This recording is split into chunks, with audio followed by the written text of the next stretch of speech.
오늘은 요양원 할머니들이 가장 많이 하는 말에 대해 이야기 나누고 싶습니다. 전혀 생각지도 못했던 말이라 너무 가슴이 아팠는데요. 노후를 행복하게 보내는 방법도 꼭 함께 들으시면 좋겠습니다. 여러분, 요양원 할머니들이 가장 많이 하는 말이 무엇인지 생각해 보신 적이 있나요? 동네에 아는 분이 작년 여름 노인요양원에서 일을 하셨습니다. 그분에게 요양원에서 있었던 이런저런 이야기를 자주 듣다 보니 그동안 무심히 지나쳤던 노인요양원 간판들이 눈에 들어오기 시작했습니다. 자주 가는 카페 건물에도 노인요양원이 2개나 있었습니다. 요양원과 요양병원에 관심을 가지게 되다 보니 경기도 고양시에 전국에서 가장 많은 노인요양시설이 있다는 사실도 알게 됐습니다. 산 좋고 물 좋은 곳에 요양원이 많을 줄 알았는데 서울에서 가까운 경기도가 훨씬 더 인기라는 것입니다. 여러 이유가 있겠지만 아무래도 자식들 오가기 편해야 한 번이라도 더 찾아갈 수 있기 때문이지 싶습니다. 예전에 저희 할머니께서 요양원에 입원하셨던 적이 있었습니다. 면회를 하러 갔을 때 창문에 쓰여 있는 행복한 노후라는 검은색 글씨가 볼 때마다 참으로 무심하게 느껴졌습니다. 자동차 소음과 매연으로 창문조차 열기 어려워 보이는 대로변 건물에서 과연 요양이 가능한 걸까요? 노년의 고통과 슬픔을 요양이란 말 뒤에 꽁꽁 숨겨놓은 듯이 느껴졌습니다. 지인이 다니는 노인요양원은 규모 있는 건물의 몇 개 층을 사용하는 큰 곳인데도 풀 한 폭이 만져보거나 하늘 한번 올려다볼 공간이 없고 그나마 있는 옥상 정원은 추가 요금을 낸 노인들만 이용할 수 있다고 했습니다. 그분은 제게 말씀하셨습니다. 요양원에 치매 걸린 할머니들이 정말 많아. 그런 할머니들이 어떤 말을 제일 많이 하실 것 같아.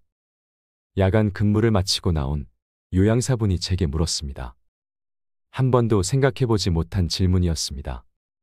그분 말로는 집에 갈 거야라는 말을 할머니들이 가장 자주 하는 것 같다고 했습니다. 할머니들은 잠잘 시간에 부스스 일어나 기저귀며 옷가지 같은 걸 네모 반드시 개켜서 이불을 보자기 삼아 짐을 싼다고 합니다. 밤이 늦었는데 어디 가시느냐고 물으면 대개 집으로 간다고 말씀하신다고 합니다. 아이들과 남편이 기다리는 집으로 가야 한다고 말이지요. 할머니의 보따리는 당신의 성정을 말하는 것 같다고 그분은 제게 말했습니다. 어떤 할머니는 정신이 하나도 없으면서도 네모서리 각을 딱 맞춰서 보따리를 얼마나 예쁘게 싸놓는지 모른다고 합니다. 그 모습을 보면 평생 살림살이 하나 흐트려 놓지 않고 사셨을 분이라는 생각이 든다고 합니다. 지금은 밤이니 푹 자고 아침에 가셔야 한다고 알려드리면 할머니들 대개가 순하게 다시 침대로 돌아간다고 합니다. 할머니들이 왜 그렇게 집에 가고 싶어 하는 줄 아니? 집이 그리워서 그러는 줄 알았는데 그게 아니야. 밥 때문이었어. 아이들도 먹이고 남편도 먹여야 한다고 밥을 하러 집에 가야 한다는 거야.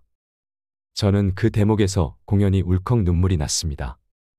평생 때 맞춰 얼마나 많은 밥을 했으면 치매에 걸려서도 밥 걱정을 하는 걸까요? 밥 먹었냐는 말을 인사말로 쓰는 나라가 우리 말고 또 있는지 모르겠습니다. 밥은 음식 너머의 다양한 의미를 담기도 합니다. 미국에서 2년 동안 안식년을 보낸 적이 있는데 그때 미국인 친구들을 만나면 반갑다는 인사 끝에 아침은 먹었니? 점심은 먹었니라고 묻곤 했습니다. 밥을 먹었냐고 묻는 것이 순 한국식 인사말인 줄도 몰랐습니다. 밥때에 만나 밥 먹었는지 묻는 것은 저녁에 헤어질 때 잘 자라고 인사하는 것처럼 제게는 자연스러운 일이었으니까 말입니다. 그러던 어느 날 밥 먹었는지 묻는 내 말이 낯설지만 고맙게 느껴졌다는 미국인 친구의 고백에 그 말의 특별함을 깨달았습니다. 일하는 부모에게 밥은 때론 미안함이기도 합니다. 교사로 일하며 아이 2을 키운 한 어르신은 지금도 새벽 6시 전에 일어나 국 하나 반찬 한두 가지를 만들어 놓고 출근한다고 합니다. 남편은 아이들 버릇이 나빠진다고 성화를 부리지만 어느덧 성인이 되어 손밖에 난 아이들에게 엄마로서 해줄 수 있는 게 밥이라고 생각한다고 합니다. 그러고 보면 우리들은 나중에 엄마 밥, 아빠 밥을 어떻게 기억할까 궁금합니다. 요즘에는 출퇴근 시간에 쫓겨 자식에게 제대로 된 집밥을 해준 적이 거의 없는 집도 많습니다. 집밥이라고 해도 할머니가 만들었거나 동네 친구나 반찬가게 아주머니들이 만든 반찬이 전부였을 아이들도 있을 것입니다. 그래도 우리 부모님이 나의 아침밥은 꼭 먹여보냈다는 기억이 있다면 그 사실을 이 세상의 모든 자식들이 잊지 않았으면 좋겠다는 마음이 들었습니다. 밥하러 가야 한다는 요양원 할머니들의 말에는 얼마나 많은 이야기가 담겨 있는 걸까요? 생애 마지막을 요양원에서 쓸쓸히 마감하시는 노인분들을 보면 더욱 가슴이 아픈 이유입니다. 어느 날 밤 지인은 집에 가겠다는 할머니를 겨우 달래서 침대에 눕혔다고 했습니다. 의자를 끌어다 놓고 침대 옆에 앉았는데 할머니는 말짱한 정신인 듯 편하게 침대에 올라와 푹 자라며 곁을 내주더랍니다. 지인은 할머니를 재우기 위해 살짝 누웠다가 당신 이불을 끌어다가 어깨에 덮어주는 손길에 자는 척 한참 더 누워 있었다고 했습니다. 평생 밥하고 누군가를 위해 노동을 해왔을 할머니들이 인생의 구비를 돌고 돌아 삶의 끝자락 대로변 상가 건물 요양원에 누워 있습니다. 리베카 솔릿은 알츠하이머병을 앓는 자신의 엄마를 보면서 드문드문 페이지가 찢겨 나간 책 같다고 표현했습니다. 치매 할머니들의 기억은 드문드문 찢겨 나간 것이 아니라 아예 후반부 이야기 전체가 사라진 책 같은 걸까요? 집에 밥하러 간다고 보따리를 싸는 할머니의 기억은 인생이란 골짜기에 어디쯤 가 있는 걸까요? 종달새 같은 꼬맹이들이 엄마하고 달려드는 어느 순간이거나 작은 밥상에 마주 앉아 다정한 눈빛을 보내는 수염 깎은 자국이 여전히 푸른 젊은 남편이나 연인이 그곳에 있었으면 좋겠습니다. 문득 치매를 앓는 할아버지들은 어떤 말을 가장 많이 할까 궁금해졌습니다. 여보 나 밥 줘 라는 말이 아닐까 해서 우습다가 어쩌면 일하러 가야 한다며 가방을 챙길지도 모르겠다는 생각이 들어 숙연해졌습니다. 평생 노동하는 몸으로 살아온 이들의 끝자리가 소음과 매연으로 창문조차 열 수 없는 낯선 요양원이란 현실이 너무 슬픕니다. 얼마 전 아버지 생신을 맞아 동생 가족과 함께 조촐한 밥상에 둘러앉았습니다. 동생이 준비한 케이크가 멋지고 화려했습니다. 팥 앙금꽃으로 장식된 케이크는 봄날의 정원처럼 화사했고 1만원권이 들어있는 원통형 투명 플라스틱 10여 개가 케이크 테두리를 감싸고 있었습니다. 아버지, 다음 생신에는 5만원권을 넣어드릴게요. 말수가 적은 남동생은 쑥스러워하며 말했습니다. 그러더니 윤달 때문에 내년에는 아버지 생신이 없고 내후년에 2번을 하게 될 거라고 했습니다. 아버지가 아직 건강하시지만 연세를 생각하면 언제까지 아버지의 내년 생신을 당연히 기약할 수 있을까요? 우리가 아버지와 둘러앉아 함께 먹는 밥은 얼마나 계속될 수 있을까요? 어머니는 아버지의 키가 너무 커서 외할아버지가 결혼을 반대하셨다는 말로 당신 남편의 훤칠한 키를 자랑삼아 얘기하곤 하셨습니다. 그렇게 키가 컸던 아버지는 이제 남동생보다 한참이나 작아졌습니다. 겨울이 찾아오면 아버지와 늘 하는 대화가 있습니다. 날씨가 꽤 추워요. 외출하실 때 모자를 꼭 쓰고 나가셔야 해요. 알겠다. 나는 다 괜찮으니 너희나 조심해서 다녀라. 고맙다. 모자를 싫어하시니 모자를 쓰고 외출하지 않으실 걸 알면서도 잔소리를 해보는 것입니다. 일상을 나누지 못하는 아버지와 아들의 대화는 짧기만 합니다. 밥 잘 챙겨 드시라는 얘기, 날씨가 춥다거나 덥다는 얘기, 과수원에 꽃이 만발할 날을 기다린다는 얘기. 생각해보면 이토록 짧은 대화는 늘 아버지의 괜찮다는 말로 마무리되는 것 같습니다. 할머니가 암투병 끝에 돌아가신 후 할머니와 더 많은 시간을 보내지 못한 것을 얼마나 후회하고 또 후회했던가 생각하곤 합니다. 아버지와 함께 못한 시간도 결국 그런 후회로 남을 것을 알면서도 저는 여기서 제 일로 시간을 다 보내고 있습니다. 요양원 할머니들의 밥처럼 아버지의 괜찮다는 말 뒤에도 수많은 이야기가 꼭꼭 숨어 있을 것입니다. 죽으러 가는 기분이야. 동네 사람들, 요양병원에 갔다가 돌아온 사람은 아무도 없어. 뇌졸중으로 거동이 불편해져 요양병원에 입원하기로 한 날 아침, 할아버지는 쉽게 발이 떨어지지 않습니다. 가족들과 함께 병원으로 가는 차 안에는 무거운 침묵만 흐릅니다. 2020년 9월 방송된 KBS 요양병원 고발 리포트의 한 장면입니다. 가족들이 노인을 돌보기 어려워 끝이 뻔히 보이는데도 어쩔 수 없이 요양병원을 선택하는 현대판 고려장의 모습입니다. 여러분, 혹시 요양병원에 입원한 사람 중 10명 중 7명이 입원이 필요 없는 노인이라는 것을 아시나요? 자녀에게 버림받고 요양원과 요양병원에 버려지는 노인들이 많아지고 있습니다.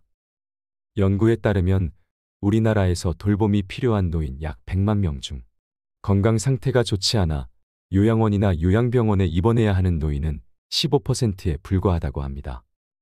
나머지 85%의 노인은 간병과 식사, 주거와 같은 돌봄 서비스만 있으면 집에서 살 수 있는 것입니다.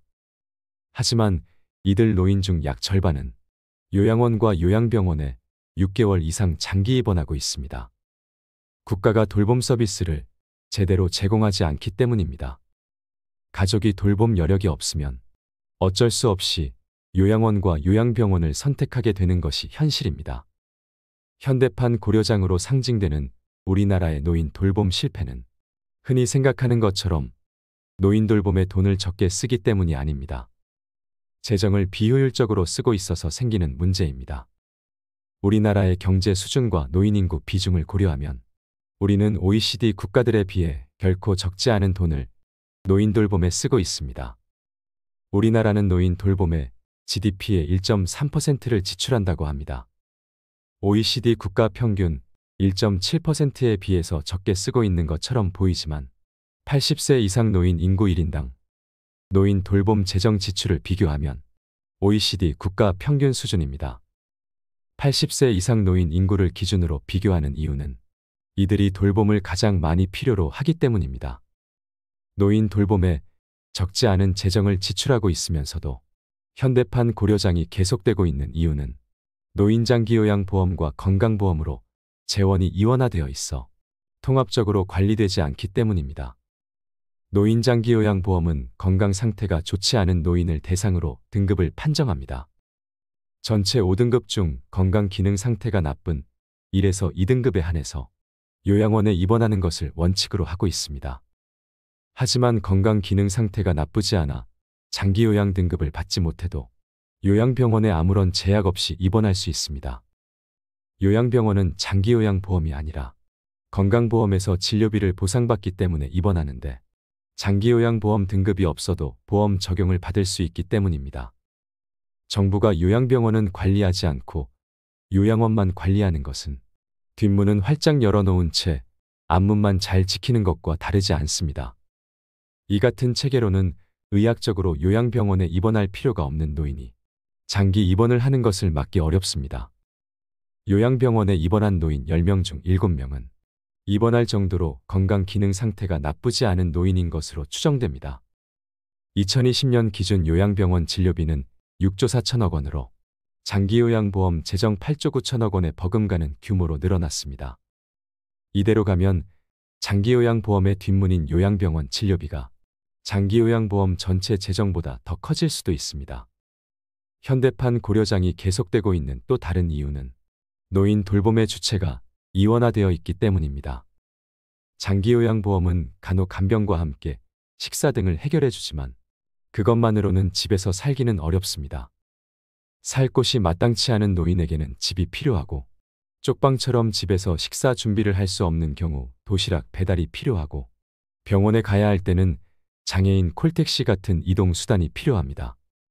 이런 서비스는 시군구 노인 돌봄 사업에서 담당합니다. 그런데 장기요양보험은 장기요양보험 등급을 받은 노인을 대상으로 시군구 지방자치단체는 등급 신청을 했으나 건강 상태가 나쁘지 않아 장기요양보험 등급을 받지 못한 노인을 대상으로 합니다. 장기요양보험 등급을 받으면 시군구 노인 돌봄 서비스를 받을 수 없고 반대의 경우도 마찬가지입니다. 장기요양보험과 시군구 지방자치단체 모두 반쪽짜리 돌봄 서비스를 각각 다른 노인에게 제공하고 있으니 반쪽짜리 서비스만으로 집에서 살 수 없는 노인은 요양원이나 요양병원을 선택할 수밖에 없게 됩니다. 장기요양보험과 시군구 지방자치단체로 이원화된 노인 돌봄 체계가 집에서 살 수 있는 노인을 요양원과 요양병원으로 내몰고 있습니다. 간병살인이 발생하고 현대판 고려장이 계속되어도 이를 책임지고 해결하겠다며 나서는 곳이 없는 것입니다.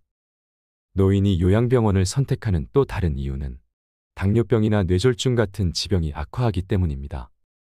노인과 가족의 약 절반이 요양병원을 선택하는 이유로 건강 상태 악화를 들고 있습니다. 우리나라 전체 노인 중 거동이 불편해 아파도 병원에 제때 가지 못하는 비율이 약 15%에 달하고 장기요양 대상자의 4명 중 1명이 건강이 나빠져 입원하는 실정이지만 이들을 위해 왕진을 하는 동네 병원은 전국적으로 100개에 불과합니다. 이마저도 장기요양보험이나 시군 구노인 돌봄 사업과 연계되어 있지 않아 돌봄을 받는 노인이 건강 문제를 호소해도 도움을 주지 못하고 있습니다. 현대판 고려장이나 간병살인으로 상징되는 노인 돌봄의 실패는 노인들만의 문제가 아니라 우리 모두의 문제입니다. 1955년에 태어난 베이비붐 세대가 노인이 되기 시작하면서 우리나라 노인 인구는 빠른 속도로 늘어날 것입니다. 2024년 노인 수가 1,000만 명을 넘고 2040년엔 국민 3명 중 1명이 노인인 사회가 될 것입니다. 지금 장년층인 베이비붐 세대가 현대판 고려장을 겪지 않으려면, 지금 청년들이 부모를 돌봐야 하는 돌봄 독박에서 벗어나려면 노인 돌봄 체계를 개혁하는 일을 지금 당장 시작해야 합니다.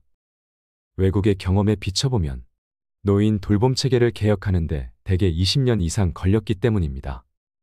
코로나19 사망자의 약 절반은 요양원과 요양병원, 노인시설에서 발생한 집단 감염으로 인한 것이었습니다. 요양원과 요양병원의 집단 감염을 줄이기 위한 간호 간병 인력 확충, 감염 관리 강화와 같은 대책도 필요하지만 집에서 살 수 있는 노인이 요양원과 요양병원에 입원하지 않도록 하는 것도 중요하다고 생각합니다. 아직 끝나지 않은 코로나19 유행과 계속 되풀이될 것으로 예상하는 새로운 감염병의 유행을 생각하면 지금과 같은 노인 돌봄 체계를 그대로 방치해선 안 됩니다. 첫째, 장기요양보험과 건강보험으로 이원화된 노인 돌봄 재정을 장기요양보험으로 일원화해야 합니다. 장기요양보험에서 요양병원 진료비를 지급하도록 함으로써 집에서 살 수 있는 노인들이 요양병원에 입원하지 않도록 해야 합니다.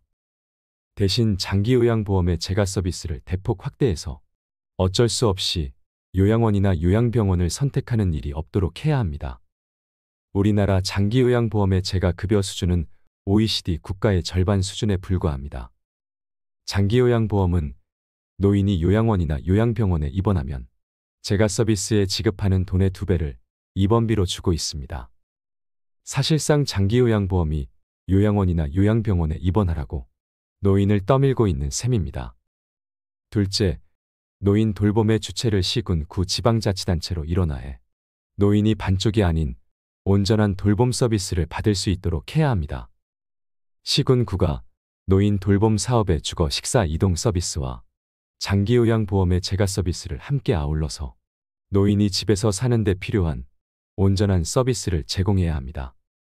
지금과 같이 장기요양보험이 재정을 운영하는 권한과 책임을 계속 갖더라도 시군, 구가 장기요양보험 등급을 받은 노인에게 돌봄 서비스를 제공하는 책임을 지는 방식으로 역할을 분담할 수 있습니다. 노인 인구수와 지역의 사회경제적 수준을 고려하여 지출할 수 있는 재정의 총액을 설정해 관리하면 낭비적인 지출을 막을 수 있습니다. 셋째, 돌봄이 필요한 모든 노인의 건강을 책임지고 관리하는 노인주치의 제도를 도입해야 합니다. 장기요양보험에서 등급을 판정할 때부터 주치의가 노인의 건강 문제를 파악하고 지속해서 관리하도록 해야 합니다. 의사가 왕진을 가는 것뿐만 아니라 간호사, 물리치료사, 작업치료사가 지속적으로 방문해서 건강을 관리하고 기능을 회복할 수 있도록 해야 합니다. 전국적으로 약 1,000개의 동네 병의원을 노인주치의 기관으로 지정하면 가능한 일이 될 것입니다. 여러분, 남성 9년, 여성 12년, 이 숫자는 무엇을 의미할까요? 이는 노인이 질병이나 인지장애로 몸져눕거나 누군가의 돌봄 속에서 살아가는 평균 기간입니다. 물론 원해서 자리보전하는 사람은 없을 것입니다. 누구나 생이 다할 때까지 하고 싶은 일을 하고 좋아하는 음식을 먹으며 자유롭고 독립적으로 살기를 바랍니다. 하지만 현실은 다르지요. 심신이 건강하고 홀로 생활이 가능한 나이를 건강수명이라고 합니다. 건강수명은 남성이 73세, 여성이 75세입니다. 평균적으로 남성은 73세, 여성은 75세가 되면 다른 사람의 돌봄이 필요하다는 뜻입니다. 쉽게 말해 질병이나 인지장애로 자리보전할 정도는 아니어도 신변의 일을 스스로 처리하지 못하기 시작하는 평균적인 나이입니다. 평균 수명은 남성이 82세, 여성이 88세입니다. 평균 수명이란 평균적으로 몇 살까지 사는가를 의미합니다. 한마디로 몇 살에 죽느냐입니다. 평균 수명은 앞으로 점점 더 증가하여 100세에 가까워질 것입니다.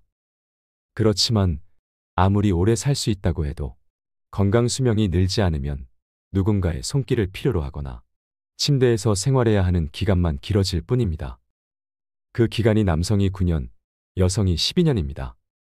건강하지 못해도 오래 살고 싶다라고 생각하는 사람도 있을 테지만 가능하면 힘차고 건강하게 살고 싶을 것입니다. 행복한 노후와 불행한 노후 중 어느 쪽을 선택하고 싶으신가요? 100세 인생이라 부르는 시대가 되었습니다. 여러분 주변에서도 정정한 90대나 100세 이상의 어르신을 볼 수 있을 것입니다. 그러나 100세 인생이라고 해서 당연히 모든 사람이 90세나 100세를 맞이하는 것은 아닙니다. 또 90세나 100세를 맞이했다고 해서 모두가 건강하고 행복하리라는 보장도 없습니다. 침대에 누워서 생활하거나 가족에게 학대를 당하거나 아니면 치매로 자신이 누구인지도 모르는 상황이 생길 수도 있습니다.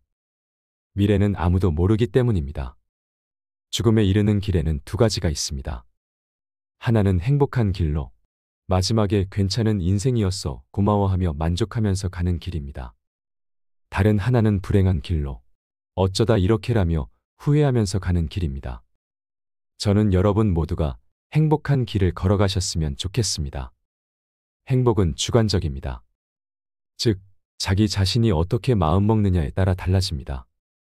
예를 들면 노화를 한탄하여 이제 이것도 할 수 없고 저것도 할 수 없다며 없다를 되뇌이기만 하면서 사는 사람이 있고 노화를 받아들여 아직 이것도 할 수 있고 저것도 할 수 있다며 있다를 소중히 여기면서 사는 사람이 있습니다.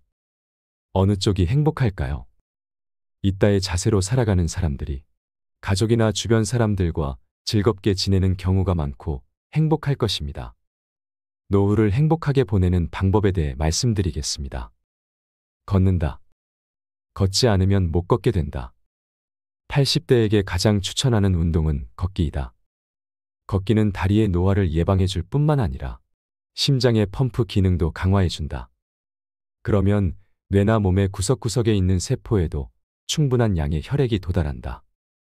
또한 걷기 위해 외출하여 햇볕을 쬐면 행복 호르몬이라고 불리는 뇌내 전달 물질이 분비된다. 하루에 30분 걷기가 이상적이다. 아침, 점심, 저녁으로 10분씩 나누어 걸어도 상관없다. 지팡이나 보행기 사용도 좋은 방법이다. 안절부절 못할 때는 심호흡. 물이나 맛있는 음식도 효과적이다. 초조나 분노는 수명을 단축하는 주요 요인이다. 자율신경에는 몸을 활동 모드로 만드는 교감신경과 휴양 모드로 만드는 부교감신경이 있다. 초조해지면 교감신경이 활발해져서 심박수나 혈압이 올라가고 위장 활동이 나빠진다. 이를 진정시키는 가장 손쉬운 방법이 심호흡이다. 뇌에 충분한 양의 산소가 도달하여 흥분을 가라앉게 하고 교감신경을 진정시킨다. 눈을 감고 숨을 깊이 들이마신 다음 충분히 내쉰다. 들숨은 온몸에 공기가 와닿는 상상을 하면서 깊이 들이쉬고 날숨은 몸 구석구석에 공기가 폐로 모였다가 입으로 나가는 상상을 하면서 내쉰다. 이를 반복하다 보면 심신이 안정을 되찾게 된다. 심호흡 이외에 물을 마시거나 좋아하는 음식을 먹는 방법도 효과가 있다. 소화기계가 작동하면 교감신경의 흥분을 억제할 수 있기 때문이다. 나이 들수록 운동은 몸이 힘들지 않을 정도로만 해야 한다. 씩씩, 헉헉하고 호흡이 거칠어지는 현상은 심장에 과도한 부담이 간다는 증거이다. 이때 심박수와 혈압도 같이 올라가고 체내의 활성산소도 증가한다. 숨을 쉴 때 발생하는 활성산소는 세포에 손상을 입히고 노화나 암을 일으키는 원인이 되는데, 운동을 지나치게 하면 활성산소가 필요 이상으로 증가하여 몸에 커다란 부담을 주게 된다. 또한 무리한 운동은 근육이나 관절과 뼈를 상하게 하기도 한다. 그렇게 되면 몸을 움직일 수 없어서 도리어 근력이 약해진다. 에어컨을 틀고 물을 마셔서 폭염으로부터 목숨을 지켜라. 일사병이나 탈수 증상은 고령자 사망의 주요 요인 중 하나이다. 겨울철에 감기로 사망하는 사람보다도 그 수가 더 많다. 해마다 일사병으로 1000명 정도가 사망하는데 그중 80%가 65세 이상이다. 일사병이 생기는 이유는 온도에 대한 감각이 둔화되거나 체온 조절이 순조롭지 않아서이다. 신장 기능의 저하나 혈압 강화제 이뇨 작용으로 인해 체내의 수분이 부족해져서 발생하기도 한다. 자각 증상 없이 가벼운 탈수 증상으로 시작해서 일사병에 이르는 사례도 있으니 여름철에는 에어컨을 틀고 수분 보충을 철저히 하자. 에어컨은 아깝다라며 참는 사람이 있는데 아끼다가 돌이킬 수 없는 손해를 보게 될 수도 있다. 기저귀를 부끄러워 말라. 행동 반경을 넓혀주는 우군이다. 배뇨 문제로 고민하는 사람도 있으리라. 하지만 이 문제는 어쩔 수 없이 받아들이는 수밖에 없다. 배뇨를 위해 사는 것이 아니기 때문이다.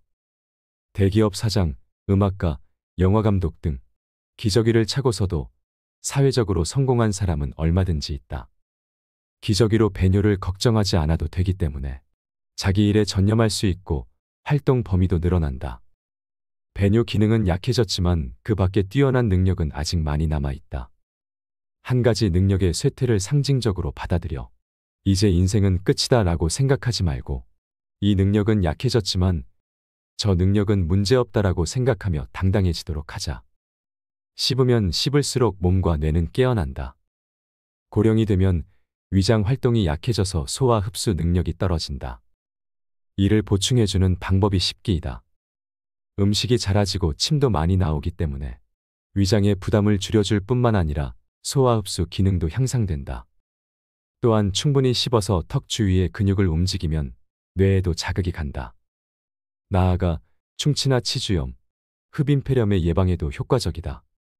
꼭꼭 씹으면 포만감을 높이는 효과가 있어서 과식을 방지하고 적당량을 섭취할 수도 있다. 기억력은 나이 때문이 아니라 쓰지 않아서 떨어진다. 일반적으로 고령이 되면 기억력이 저하된다고 한다. 이를 부정하기는 쉽지 않지만 무조건 나이가 들면 기억력이 떨어진다라고 단정할 수는 없다.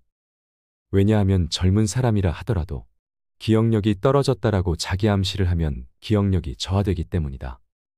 기억력은 나이가 들어서가 아니라 기억할 마음이 없어서 떨어진다. 기억해야지라는 의욕이 상실되어 기억하지 못하게 되는 것이다. 이를 예방하기 위해서는 기억력이 떨어졌다고 한탄하지 말아야 한다. 그리고 바로 기억나지 않는다고 바로 포기하지 말고 기억의 실마리를 더듬어서 떠올리려 노력해야 한다.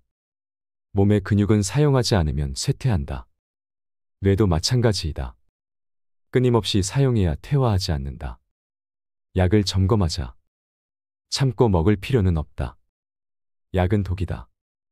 단순한 반어적 표현이 아니라 많은 의사들이 종종 놓치는 진실이다.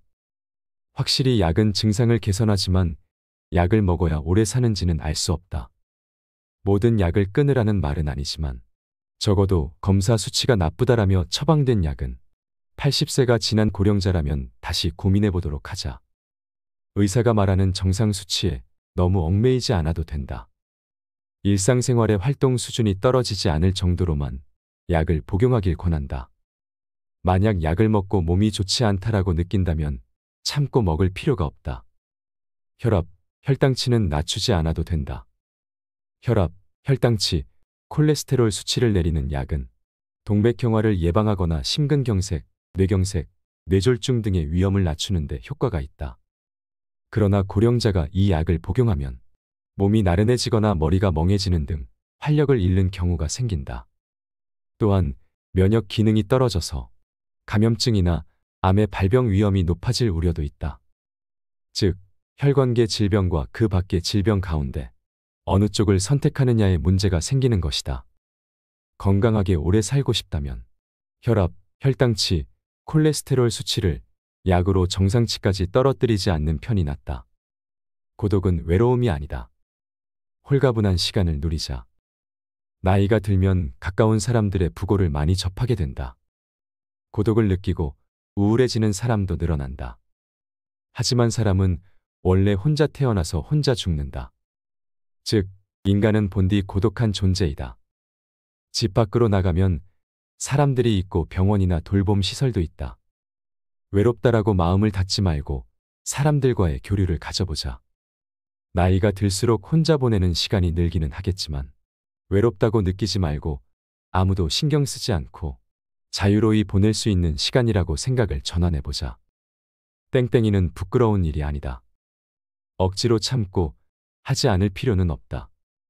고령자 중에는 성실한 사람이 많아서 한번 정한 일은 끝까지 하는 성향을 지닌 사람이 적지 않다. 하지만 이는 젊은 사람들이 사는 법이다. 80세가 되면 자유를 제약하지 말고 몸이 내는 목소리나 자신의 솔직한 마음에 귀를 기울이도록 하자. 오늘은 하기 싫다라는 마음이 들면 게으름을 부려도 된다. 쉬고 싶다라는 생각이 들면 쉬어도 된다. 참지 말고 마음이 편한 쪽으로 행동하자. 좋아하는 일을 한다. 싫어하는 일은 하지 않는다. 좋아하는 일을 하고 싫어하는 일은 하지 않는 것. 이것은 고령자의 기본 자세이다. 사실은 하고 싶은데 참는다. 혹은 사실은 하기 싫은데 참는다와 같은 태도는 지금 당장 그만두길 권한다. 그때 할 걸 그랬다라고 후회하는 일이 없도록 하루하루를 알차게 보내자. 밖으로 나가자. 틀어박히면 뇌가 우울해진다. 코로나19 대유행으로 집에 머물기가 권장된 이후로 외출을 삼가는 사람이 늘어났다. 그 결과 우울증이나 인지장애 환자는 물론이고 기력이 떨어지고 의욕이 감소한 사람들도 증가했다. 그 원인 중에 하나가 세로토닌이라는 신경전달 물질의 분비량 감소이다. 세로토닌은 행복 호르몬이라 불리며 의욕이나 행복감을 높여주는 역할을 한다. 햇볕을 쬐거나 즐거운 일을 하면 더 많이 방출된다고 알려져 있다. 안에서만 지내면 근력이 약해지고 세로토닌의 양도 줄어든다. 그렇게 되면 무력감이나 불안, 스트레스를 느끼기 쉽다. 먹고 싶으면 먹어라. 통통한 편이 적당하다. 거듭 말하지만 세상의 수많은 데이터가 조금 살찐 사람이 오래 산다는 결과를 보여주고 있다. 고령자는 대사증후군을 걱정하기보다는 통통한 상태를 유지할 수 있도록 먹고 싶은 음식을 먹어야 한다. 조금씩 자주가 딱이다. 80대가 되면 자유로운 시간이 늘어나지만 반대로 근력이나 장기의 기능은 떨어진다. 이런 모순되는 상황을 해결하는 방법이 조금씩이다. 조금씩 먹고 조금씩 걷고 조금씩 자는 것이다. 예를 들면 한꺼번에 배불리 먹지 말고 조금씩 먹는다. 한 번에 내리 30분을 걷지 말고 아침, 점심, 저녁으로 10분씩 나누어 걷는다. 시간은 충분하므로 무리하지 말고 조금씩 자주 하는 생활 방식으로 전환해야 몸과 마음이 편안해진다. 인간관계를 점검한다. 싫은 사람과는 어울리지 말라. 나이가 들면 자연히 싫은 인간관계로부터 해방될 수 있다. 좋아하는 사람이나 마음이 맞는 사람을 정기적으로 만나는 것이 이상적이지만 대개는 누군가를 만나는 일이 점점 귀찮아져서 외출을 꺼리게 된다. 이러한 경향은 남성 호르몬의 감소와 관련이 깊어서 남성들에게서 특히 두드러진다. 특히 80이 넘은 고령자에게 사람들과의 만남은 양날의 검과도 같다. 심신의 건강과 노화 예방을 위해서는 사람들과의 교류가 중요하지만 무리한 교류는 오히려 적잖은 스트레스가 되기 때문이다. 직접적인 만남은 아니지만 인터넷에 자신의 의견을 올리거나 취미와 관련된 정보를 공유하는 방법도 있다. 어쨌든 무리한 교제는 그만두고 스트레스가 없는 관계는 지속한다. 텔레비전을 버려라. 밖으로 나가자. 텔레비전이 처음 보급되던 시기를 살아온 텔레비전 세대는 온종일 텔레비전을 틀어놓고 별 생각 없이 보는 사람이 많다. 하지만 이런 생활을 계속하면 사고력은 저하되고 뇌와 신체 기능은 퇴화한다. 텔레비전을 끄고 밖으로 나가보면 어떨까? 바깥 세상은 신선한 자극으로 가득해서 당신의 마음과 몸 그리고 뇌를 건강하게 해준다. 재택 돌봄이라는 선택지도 있다. 재택 돌봄이란 암처럼 사망 시기를 예견할 수 있는 환자가 남은 시간을 집에 머무는 채로 좋아하는 일도 하고 좋아하는 음식도 먹으면서 마지막을 맞이한다는 뜻이다. 즉, 투병이 아니라 병과 함께이다. 기간은 수개월에서 1년 정도인데 환자가 거의 마지막까지 신변정리나 대화를 할 수 있으므로 가족의 부담이 비교적 덜하다. 물론 몸 상태가 급변할 때를 생각하면 병원에 머무는 편이 더 안심이겠지만 남은 시간을 자기답게 보낼 수 있다는 장점이 있다. 고령자의 마법 주문. 어떻게든 되겠지. 나이가 들수록 신체의 부자요, 컨디션 난조, 지인의 부고 등 갖가지 시련들이 끊임없이 닥쳐온다. 그래서 더는 못하겠어. 혹은 이젠 틀렸어 하는 부정적인 사고에 빠지기 쉽다. 하지만 이와 같은 부정적인 사고는 몸과 뇌의 노화를 촉진하는 원인이 된다. 부정적인 사고에 빠지려 할 때 도움이 되는 말이 어떻게든 되겠지이다. 겨우 이 한마디가 뇌내의 도파민이라는 활력 호르몬의 분비를 촉진시켜 사고력이나 의욕을 높여준다. 뇌는 의외로 단순해서 자기 말을 믿으려는 성질이 있기에 어떻게든 해보자라며 힘을 내게 된다. 고기를 먹자. 90세, 100세가 넘어서도 건강한 사람들 중에는 고기를 좋아하는 사람들이 적지 않다. 세계적인 암 연구의 대가 김희신 박사는 오리고기를 적극 권장한다. 소고기나 돼지고기에는 세로토닌이라는 행복 호르몬의 원료가 되는 물질이 들어있어서 건강의 밑거름이 된다. 또한 고기의 단백질은 근육이나 뼈, 혈관 등의 재료가 되므로 건강한 몸을 만들기 위해서는 반드시 필요하다. 고기를 먹지 않으면 단백질 결핍이 생기고 근육량이나 골밀도가 줄어들어 낙상이나 골절의 위험이 높아진다. 입욕은 너무 뜨겁지 않게 10분 이내로. 욕조 안에서 일어나는 고령자 사망사고는 교통사고의 2배라고 한다. 특히 겨울철에 많이 발생하며 급격한 온도 차이가 원인이다. 겨울철에 옷을 벗으면 추위 때문에 혈관이 수축되어 혈압이 순식간에 치솟는다. 그 상태로 욕조에 들어가면 몸이 따뜻해지면서 혈관이 확장되고 혈압이 빠르게 떨어지는데 그러면 뇌내의 혈액이 부족해져 빈혈 현상이 일어나기도 하고 자칫하면 의식이 흐려지면서 욕조에 빠지게 될 수도 있는 것이다. 이를 예방하기 위해서는 너무 뜨겁지 않은 물에 몸을 담가야 한다. 뜨거운 물을 선호하는 사람은 처음에는 물 온도를 낮게 했다가 탕에 들어간 후에 뜨거운 물을 섞어서 온도를 올리는 것이 좋다. 몸을 담그는 시간은 5분 정도가 알맞고 길어도 10분을 넘지 않도록 해야 한다. 조금씩 천천히 몸을 일으켜야 한다는 점도 잊지 말자. 가족과 함께 사는 사람은 목욕하러 들어간다라고 한마디 해두길 바란다. 잠이 오지 않으면 자지 않아도 된다. 나이가 들면 들수록 잠이 줄어들어 숙면을 취하기가 어려워진다. 고령자 중에는 수면유도제를 복용하는 사람들도 많다. 하지만 수면유도제는 잠이 잘 오게 하는 약이라서 한밤중에 깨는 사람에게는 효과가 없다. 이뿐만 아니라 잠자리에서 일어날 때 다리가 휘청거려 낙상이나 골절을 당할 위험이 있고 최악의 경우 자리 보정까지 하게 될 수도 있다. 본래 수면제는 복용할 필요가 없는 약이다. 불면증으로 죽는 사람은 없기 때문이다. 밤에 잠이 오지 않는다면 낮에 자면 그만이다. 취침이나 기상시간에 얽매이기보다는 피곤하면 자고 졸리면 자는 방식이 고령자에게는 더 적합하다. 두뇌 훈련보다는 즐거운 일이 뇌에 좋다. 두뇌 훈련은 효과가 한정적이라는 사실이 몇 년 전쯤에 밝혀졌다. 두뇌 훈련을 지속한다 해도 특정 종목의 점수만 올라가고 그 밖의 종목은 올라가지 않는 것이다. 즉, 뇌가 전체적으로 활성화되는 것이 아니라 특정 문제를 푸는 기능만 강화될 뿐이다. 한편, 재미없는 일을 하면 뇌가 활성화되지 않는다는 연구도 있다. 반대로 즐거운 일을 하면 뇌가 활성화된다. 치매를 예방하겠다고 무리하게 무언가를 한다 해도 즐거움을 느끼지 못한다면 효과를 기대하기 어렵다. 하고 싶은 말은 거리낌 없이 말하고 나면 마음이 가벼워진다. 자신 있게 이야기해도 된다. 이야기를 나눌수록 사이가 좋아지고 기분 또한 밝아진다. 좀 싫어한다 한들 상관없다. 재미있게 이야기하면 상대방도 즐거워할 것이고 즐거워하는 기색이 없는 사람과는 무리하게 관계를 맺을 필요가 없다. 불량 노인이어도 된다. 사람 좋은 척하면 건강이 불량해진다.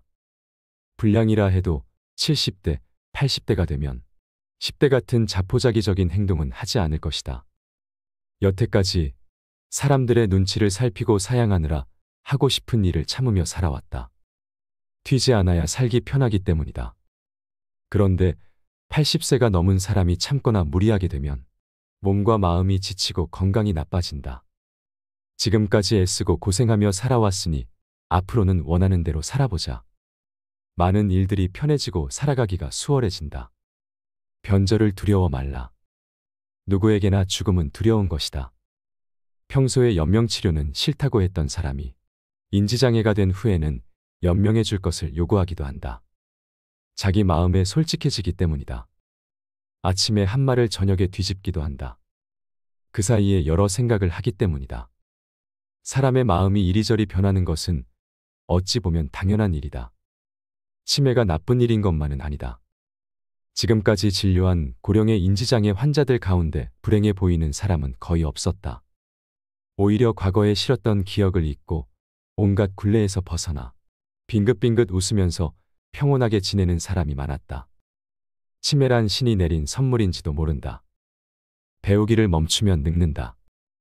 행동은 배움의 스승이다. 20세든 80세든 배우기를 멈춘 사람은 이미 늙었고 배움을 놓지 않는 사람은 언제까지나 젊다. 80세 이상의 건강한 고령자들은 예외 없이 배우기를 즐기며 항상 무언가에 관심을 가지고 행동하는 사람들이었다. 행동에는 생각이 따르고 실행하다 보면 반드시 깨달음이 있다. 잘 되든 못 되든 다음 단계로 나아가는 밑바탕이 된다. 배움이란 누군가가 가르쳐주는 것이 아니라 스스로 터득하는 것이다. 거칠애는 필요 없다. 있는 대로 산다. 지금 가진 능력을 소중히 하고 남아있는 능력으로 살아간다. 이때 중요한 자세가 거칠해하지 않기이다. 예를 들면 보조기구가 있으면 걸을 수 있는 사람이 걷기를 포기해버린다면 머지않아서 완전히 걷지 못하게 될 것이다. 이것이 80대의 무서움이다. 없는 것을 있는 것처럼 꾸미는 일이 거칠애이다. 없는 것을 인정하고 있는 것을 소중히 하라. 천진난만은 늙음의 특권이다. 고령자는 어떤 행동을 시작할 때 뒤로 물러서는 경향이 있다. 이 나이에라는 생각에 포기해놓고는 속으로 얼마간 후회하기도 한다. 그렇다면 그냥 해보면 어떨까? 만약 누군가 권하는 사람이 있다면 일단 해본다. 모든 일을 다 해보기보다는 해본 적은 없지만 재밌겠다라는 생각이 드는 일을 골라서 한다. 사리분별이니 위험이니 하는 거추장스러운 갑옷은 벗어버리자.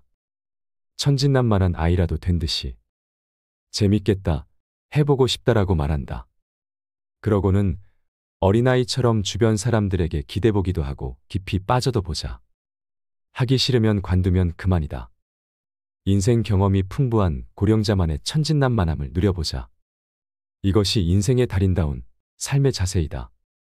귀찮은 일일수록 재미있다. 조금이라도 흥미가 느껴진다면 일단 해보자. 그리고 재미가 있다면 조금 더 해보자. 더 많은 빛을. 빛은 뇌를 즐겁게 한다. 빛이 노후의 열쇠이다. 햇볕 쪼개는 행복 호르몬인 세로토닌을 늘리는 가장 손쉽고 좋은 방법이다. 세로토닌이 증가하면 의욕이 생기고 투지가 샘솟는다. 반면 세로토닌이 감소하면 우울증이 생긴다. 충동적이 되고 몸의 통증이나 컨디션 난조를 겪기 쉽다. 무기력해지는 증상도 나타난다. 산책처럼 외출하는 방법이 햇볕 쬐기에 이상적이지만 베란다에 나가서 가볍게 체조를 하거나 일광욕을 하는 것만으로도 효과가 있다. 장기간 집에 머무는 동안에도 최소한 하루에 15분, 일주일에 3번 정도는 자연광을 쐬도록 하자. 경험을 살려 다른 사람들에게 도움을 준다. 젊을 때는 돈이나 지위로 사람을 모을 수 있지만 나이가 들면 쉽지 않다. 결국 그 사람의 삶의 태도가 중요해진다. 고령의 입원 환자 중에는 문병객이 많은 사람도 있고 거의 없는 사람도 있다. 자기 마음이 가는 대로 사는 편이 좋지만 그렇다고 제멋대로 행동하거나 다른 사람에게 상처를 주면서 살라는 말이 아니다. 그렇게 산다면 주위에 아무도 남지 않게 될 것이다. 그래도 상관없는 사람이라면 괜찮다. 하지만 외로워서 싫다면 남들을 돕는다라는 마음으로 살면 어떨까? 구체적으로 어떤 방법으로 도움을 줄 수 있을까? 자기 경험을 살리면 된다. 고령자의 경험은 젊은 세대에게는 삶의 힌트가 된다. 이렇게 해라라고 설교하지 말고 저렇게 했더니 이렇게 됐다라고 친절하게 일러주도록 하자. 경험은 돈으로도 살 수 없다. 경험에는 지혜가 가득 담겨 있다. 여유로운 오늘을 산다. 끝은 정하지 않는다. 지금까지의 인생은 하루하루가 바쁘고 무언가에 쫓기듯 살아왔으리라. 천천히 하루를 살아도 된다. 일을 한다. 언제까지 한다와 같은 목표나 기한을 정할 필요도 없다. 그렇게 평온한 나날을 보내며 늙어가는 것이 이상적인 방법이다. 낙천주의는 고령일수록 필요하다. 나이가 들수록 낙천주의로 살아야 한다. 오래 살다 보면 어쩔 수 없이 수많은 시련들을 겪어야 하기 때문이다. 그 고비들을 넘으려면 지나치다 싶은 낙천주의가 적당하다. 매사 긍정적인 사람이 비관적인 사람보다 더 건강하게 오래 산다. 복식호흡법으로 노화를 퇴치하자. 먼저 차분히 코로 숨을 들이마신다. 들이마신 공기를 폐가 아니라 아랫배까지 내려보낸다. 자연히 배가 불룩해질 것이다. 충분히 들이마셨다면 이번에는 입으로 숨을 내쉰다. 천천히 내쉬면서 뱃속에 공기를 남김없이 뱉어낸다. 그리고 다시 코로 숨을 들이마신다. 이 과정을 반복하면 된다. 의자에 앉아서 해도 되고 잠자기 전이나 일어나기 전에 침대에 누워서 해도 된다. 이 호흡을 하면 신기하게도 마음이 차분해지며 혈액순환을 촉진시키고 위장을 비롯한 내장기관의 기능을 높여준다고 한다. 그러니 생활 속에서 습관화하길 바란다. 흘러가는 대로 살기. 아무리 후회해도 지난 날은 돌아오지 않는다. 내일 일은 아무도 모른다. 내일은 내일의 바람이 분다. 그것이 인생이다. 그러므로 자신의 인생을 있는 그대로 받아들이기만 하면 된다. 어떤 것이라도 두려워하거나 걱정하지 말자. 원하는 일을 하고 먹고 싶은 음식을 먹고 만나고 싶은 사람을 만나고 하고 싶은 말을 한다. 그리고 마음 가는 대로 오늘을 산다. 그렇게 살아도 된다. 늙음보다는 밝음. 이것이 사랑받는 이유이다. 두 가지 타입의 사람이 있다. 치매라도 사랑받는 사람과 치매라서 꺼려지는 사람이다. 사람은 오래 살면 언젠가는 치매에 걸린다. 그렇다면 사랑받는 치매를 목표로 하면 어떨까? 그러면 신기하게도 활기찬 하루하루를 보낼 수 있다. 늙음이 아닌 밝음의 효과는 다양하다. 치매를 늦출 뿐만 아니라 불안감이 줄어들어 마음이 안정되고 인간관계도 원만해진다. 웃으면 복이 온다. 행복해서 웃는 것이 아니라 웃어서 행복해지는 것이다. 인간의 뇌와 행동은 연결되어 있다. 슬픈 생각을 하면 슬픈 얼굴이 되고 어려운 생각을 하면 찌푸린 얼굴이 된다. 즐거울 때는 웃는 얼굴이 된다. 그런데 이는 순서를 바꾸어도 마찬가지이다. 웃으면 뇌가 기분이 좋아져서 즐거운 일을 생각하기 시작하는 것이다. 매일 아침 거울을 보고 웃는 표정을 지어보면 어떨까? 하루하루가 행복한 기분으로 시작될 것이다. 영상이 도움이 되셨다면 소중한 분들께 공유해 주세요. 이상으로 인생 철학이었습니다. 철학이 있는 당신의 삶을 응원합니다.